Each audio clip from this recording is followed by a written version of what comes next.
आठवां पे कमीशन केंद्र सरकार के लिए काम करने वाले सरकारी कर्मचारियों के लिए आठवां वेतन आयोग जनवरी 2026 में आने की उम्मीद है। साल की शुरुआत में 7 मार्च को केंद्रीय मंत्रिमंडल ने महंगाई भत्ते यानी डीओ को 4% बढ़ाने पर सहमति व्यक्त की है, जिससे यह बेसिक सैलरी का 50% हो गया। केंद्र सरकार के लिए काम करने वाले सरकारी कर्मचारियों के लिए आठवां वेतन आयोग जनवरी 2026 में आने की उम्मीद है। साल की शुरुआत में 7 मार्च को केंद्रीय मंत्रिमंडल ने महंगाई भत्ते यानी डीए को 4% बढ़ाने पर सहमति व्यक्त की है, जिससे यह बेसिक वेतन का 50% हो गया। सरकार की 4% डीए बढ़ोतरी से देश में 1 करोड़ केंद्रीय सरकारी कर्मचारियों और सेवानिवृत्त लोगों को सीधी मदद मिली। 1 जनवरी 2024 से ये नई दरें लागू हो गई है। महंगाई भत्ते के साथ साथ कर्मचारियों के हाउस रेट पेमेंट यानी एचआरए में भी बढ़ोतरी की गई है।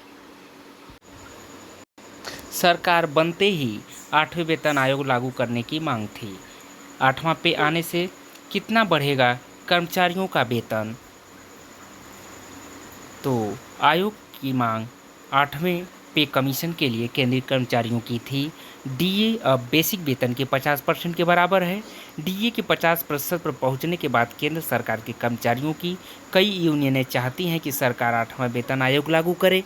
केंद्र सरकार में रेलवे यूनियनों जैसे कई समूह 8वें वेतन आयोग के गठन की मांग कर रहे हैं। कई समाचार स्रोतों का कहना है कि 8वां वेतन आयोग जनवरी 2026 में लागू होने की संभावना है। 8वां वेतन आयोग कब से लागू होगा? केंद्र सरकार में 1 करोड़ से ज़्यादा कर्मचारी और रिटायर कर्मचारी 8वें वेतन आयोग के गठन का इंतजार नहीं कर सकते। यह सरकार को बताएगी कि उसे क्या लगता है कि सरकारी कर्मचारियों के वेतन को बढ़ाने के लिए क्या किया जाना चाहिए। आप जनवरी 2026 में 8वें वेतन आयोग के सुझावों पर अमल करना शुरू कर सकते हैं। भारत में पहला वेतन आयोग जनवरी 1946 में बना था। वेतन में कितनी वृद्धि होगी? 8वें वेतन आयोग के गठन से करीब 49 लाख सरकारी कर्मचारियों और 68 लाख सेवानिवृत्त कर्मचारियों को लाभ होगा। संभावना है कि 8वें वेतन आयोग के तहत फिटिंग फैक्टर में वृद्धि के साथ ही उनके वेतन में भी वृद्धि होगी।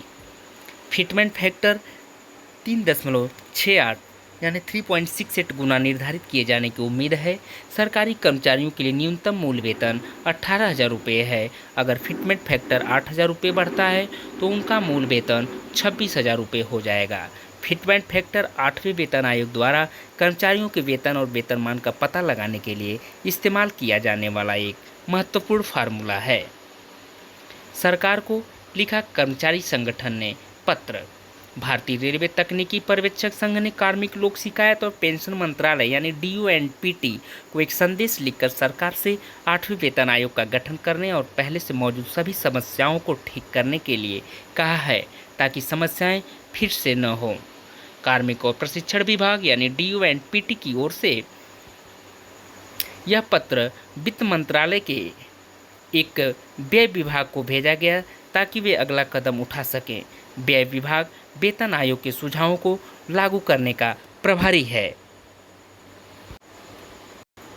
7वां वेतन का गठन साल 2014 में हुआ था।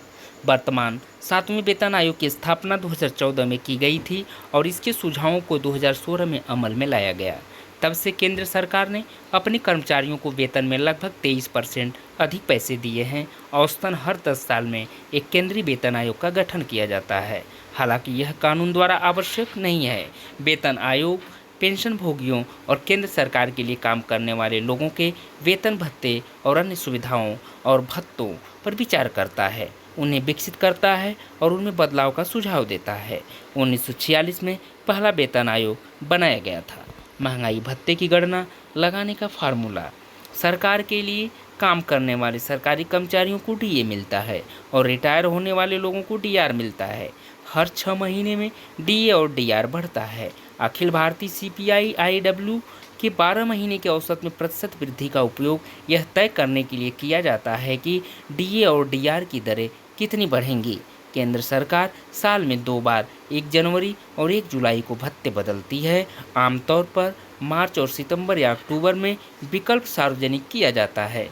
2006 में केंद्र सरकार ने सेवानिवृत्त लोगों और केंद्र सरकार के लिए काम करने वाले लोगों के लिए डीए और डीआर की गणना करने के तरीके को बदल दिया।